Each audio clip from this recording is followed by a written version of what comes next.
real governance happening. There are a lot of issues kicking around. At the centre of some of them is another coalition partner, and that is New Zealand First and Winston Peters, and a couple of issues we want to cover off with the current Deputy Prime Minister, Winston Peters. So he joins us by video link, which we seem to have up and working again after some problems last week.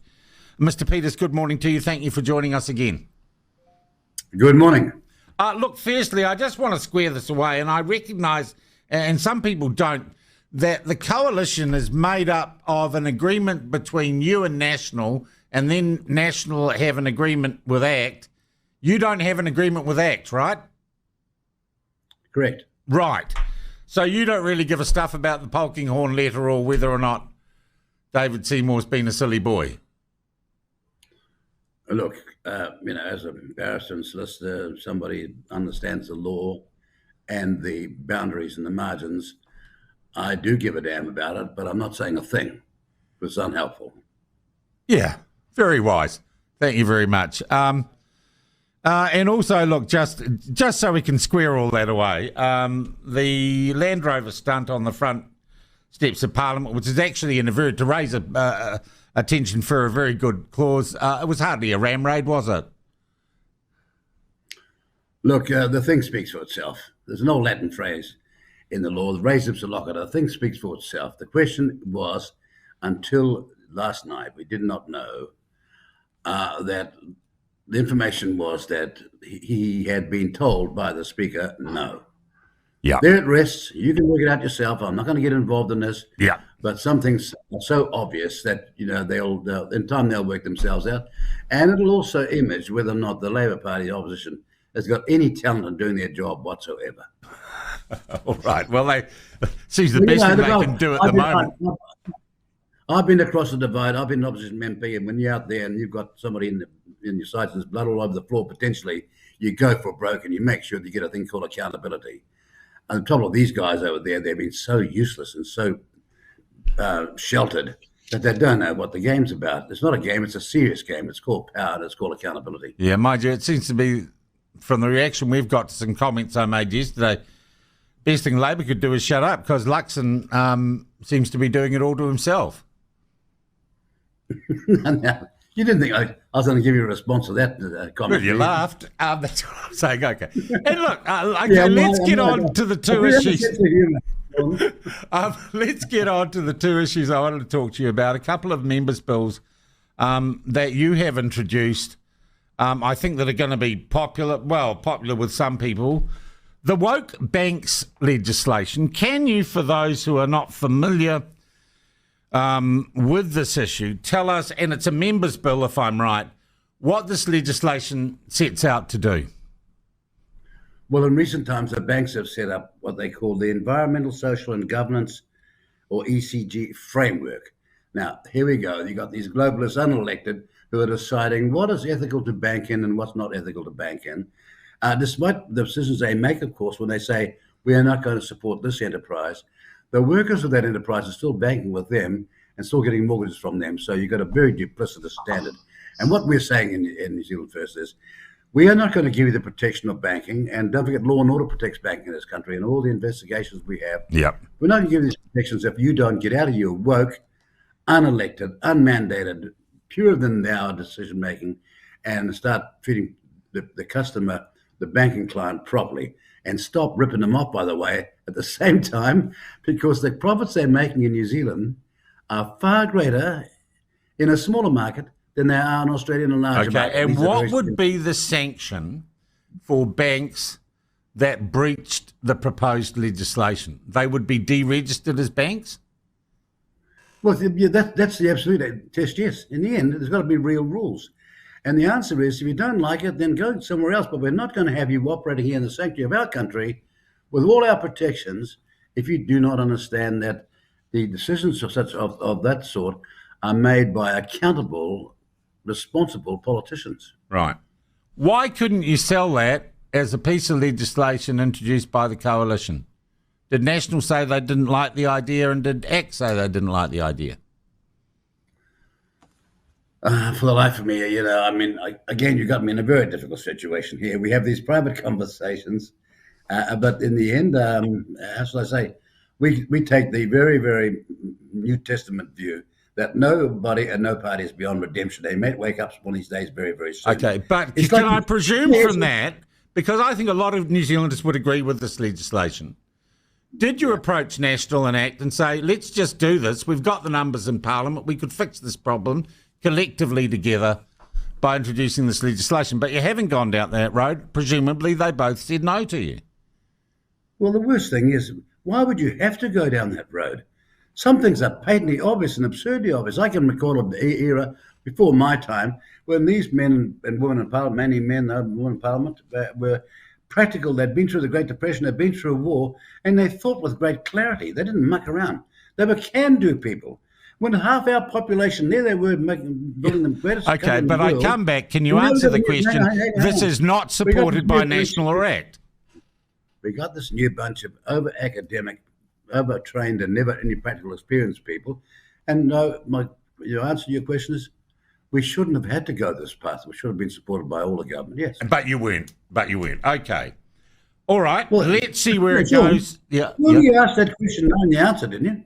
No, I didn't. Your I excuse, generally right? ask a question because I don't know. That's why I ask you. Really? Yeah, that's what a journalist does. It'd be stupid Such for an me to. instinct. I'd be wasting everyone's time, if I asked you questions that everyone knew the answer to, wouldn't I? Well, you know, and you're a trained barrister and you're in front of a court, you're asking questions you know the answer to. Yeah, that's you right. Don't ask questions you don't know the answer to. Yeah, well, I don't charge what a barrister does. I'm not on that sort of gravy train. All right, let's talk about another private member's bill you've introduced, and I'm just going to declare I've covered this issue for many, many years. What on earth are you doing with this cooker fluoride bill? Oh, I love that. Cooker fluoride bill. So here we are, decade after decade, in all my life, where fluoride was a decision taken by the local people in referendum. And then here comes this despot dictator in terms of a government in 2021 decides no more referendum, no more ask the people of Tauranga or Whangarei or anybody else. We'll just ram it down your throats whether you like it or not. And all we're saying is, we're not getting into the argument whether fluoride's good or bad. We're just saying that decision should be made by the people who pay our wages, the ratepayers of local government. Okay, so you say philosophically it's an argument for decentralisation and greater local democracy. Why don't we let local bodies decide what side of the road we drive on? Why don't we let local bodies decide what speed limits are or what food regulations are? Come on, let's go the whole hog. Oh, marvellous analogy until you work out, if you've got any common sense, that the moment you leave your region, the same road's going to take you to the other one, and therefore you can't have such stupid decisions. Okay, we have had fluoridated water around in civilised countries around the world. It is not, and it's a national strategy. Look at your teeth, Mr. Peters. They're lovely. Did you grow up with fluoride or have fluoride toothpaste when you were a kid? No, I don't. You know what we didn't have? We didn't have any money. We didn't have any sweets. We didn't have all the stuff that's bad for your diet. That's why I got all my teeth. Poverty sometimes is good for you. Did you have a fluoridated water? No, I've never ever had fluoridated water, no. Okay. Look, I think the problem with this is because you could draw a Venn diagram, Mr. Peters, and people who think that 9/11 was an inside job, that governments around the world are putting chemicals into the air through commercial airliners, and people who do like fluoridation, it's just one big circle. Was this political? Look, you can be dismissive. You can be dismissive, but when you've got some evidence, and I'm not backing that or saying I support that, I say I support the people's right to have a referendum. Look, I was in Tauranga years ago, and I was a MP down there for 25 years, and we had a local referendum. Every doctor and every dentist backed pro the fluoride in the water. Yeah. All of them did. Now, Yeah. that's being the case, but we still had a referendum, didn't we? Now, what we got is people sitting parked up here in Wellington, paid by the taxpayer, unqualified in the extreme, saying, you'll do it or else. You'll get a $200,000 fine on the day one and $10,000 a day every day after that you don't do it. And here comes poor Whangarei, needs $5 million to be put it in place, and they're not even prepared to listen.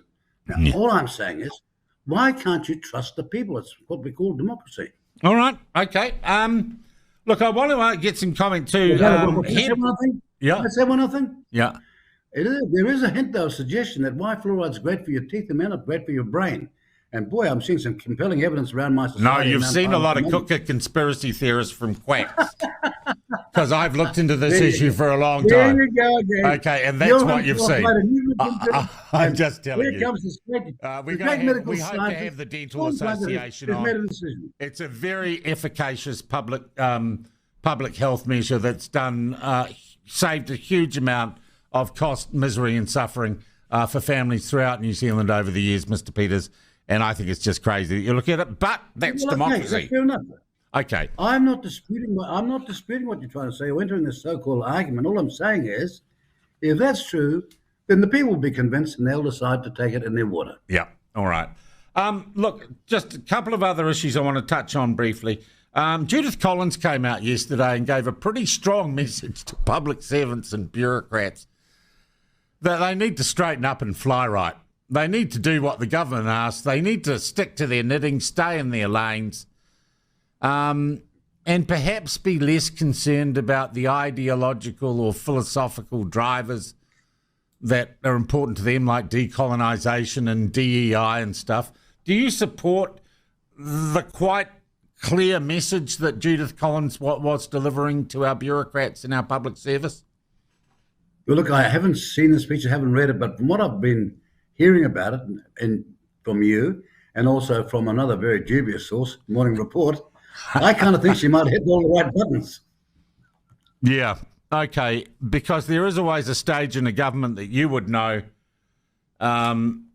where a government actually has to take on not its political opponents in Parliament, but those inside the bureaucracy who would run the country, despite the politicians being the people who are meant to make the decisions.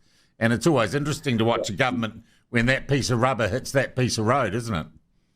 Well, it's a critical thing you've got to understand in politics, particularly if you become a minister. But for a long time, I've observed and watched politics, and they have so many bureaucrats. The poem about the River Thames, this is the River Thames in London, England, which goes, "For men may come and men may go, but I go on forever." And I've seen in the bureaucracy sort of like, yeah, you might be the minister, but I'm not listening to you because you'll be gone shortly and I'll be carrying on with my job. And the answer to that is you walk in day one and say, if that's your view, get it out of your head right now because there's going to be a thing called accountability. I also wanted to ask Mr. Peters, do you think making dispensation for people who can't speak English is going to get millions and millions and millions of dollars of investment into this country? Look, no, it's not. But of course, for some critical people, the language is not that important. If I were talking about getting a skilled workforce, they should be able to speak English, particularly when it comes to two things such as the health system of our country or law or education. But when somebody's an investor, let me tell you what the language they speak. They speak the language of money. Yeah. So is whether or not they can get a visa going to be important? Surely changing our tax status and making investment in New Zealand more financially attractive is way more important than waiving a language requirement on a visa for investors. Hallelujah, Sean Plunket. You finally got around to the thing that has to be answered by the New Zealand government, which is why New Zealand? What's your policy that would make me come to your country rather than another? We've got to answer that question. Yeah, and that will not be, Mr. Peters, whether or not you have to speak English, will it? It'll be what's the rate of return on my investment? Am I investing in a country where my investment might be subject to the interference of some Māori tikanga or some outside agency that's given a power of veto? Will I have to jump through hoops and play a backhander to the local tribe or the local iwi? Yeah. Surely there are 100 other things that this government could Well, do. not just a Maori. Will my investment in my country be subject to the decision making of a bunch of four-flushing wankers that are opposing his local government? Okay, and Mr. Peters, will I be able to raise additional finance or access a banking system that isn't making woke discriminations against me because they do not like other parts of my business? This must be one of the most progressive interviews you've had for a long time. So here's my overall question to you. I think those are important questions. You clearly do too. But I don't think we've got a prime minister or a government that have sent a signal that they think those things are important as well. And we are getting some public feedback suggesting that the National Party has not delivered the environmental change and we have seen a new administration in America that is making changes around the world by saying the woke rubbish stops. Why won't our Prime Minister do the same and change the mood, change the environment in New Zealand? Well, you're putting me in a very difficult situation. I'm the Deputy Prime Minister of this country. He's sworn to try and cooperate to make a solid, stable government. But this is a long-running ideological question you're asking. Because you see, you've got some people who think that running an economy is like running a household. And it sounds good and it sounds fantastic, but it's not. If I make savings running my home, I just save. My income stays the same and it may even get better. But if I cut the same expenditure as a government, then I go straight to recession. And there's a lesson in the story. It's not what you have borrowed, it's what you've borrowed and spent on. In short, there's a thing called the deficit myth. If you spend it on productivity, wealth creation, added value, and all of the things that are for essential investments like infrastructure that'll be around 50, 60 years from now, fantastic. But if you, excuse the language, pee it all up against the wall, spend it on consumption, that's the waste we are facing. And not enough politicians, dare I say it, understand that simple distinction. All right. Look, finally, Mr. Peters, and I recognise there may be very good reasons why you cannot engage on this issue. The Cook Islands, we're talking to Robert Patman later on. Are we making progress in sorting out whatever has gone on there? And are the Cook Islands engaging with us about their relationship with China?